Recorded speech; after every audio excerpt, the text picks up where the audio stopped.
It's me, Princess from GCDHR. Here we are again for another successful story. Okay, guys, this is a great news that one of my kababayan from Philippines, she applied here in True GCD, and now she is successfully got visa.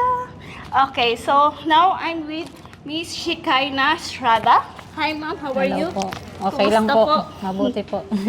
So, ano po ang feeling nyo ngayon? Masaya po. Excited. Excited sa bagong Journey. journey natin sa Europe. Okay po.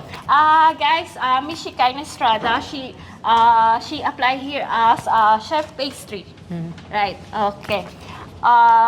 Now, I will papakita ko po sa lahat ang kanyang visa. Okay. Guys, okay, here. Here, guys. Ito na po yung kanyang visa. Passport from Philippines as well. Okay.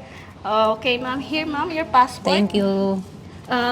Kumusta po yung pakiramdam nyo? Kumusta? Ayos Masaya po, ba worth kayo? it naman, masaya. Salamat po. Okay. Ma'am, share nyo po sa amin yung experience nyo dito sa GCD. Mabilis lang po yung process. Sa akin, 4 months lang. Lahat-lahat ng pag-aantay ko. 3 months yung work permit, sa visa, mabilis lang, 12 days lang. Mabilis lang po. Tsaka legit po, wag po kayong papaloko. Sige, ma'am. Thank you so much po. Okay. And ma'am, sa mga kababayan natin Pilipino dyan, baka gusto rin mag-apply po. Mag-apply na po kayo dito po sa GCD.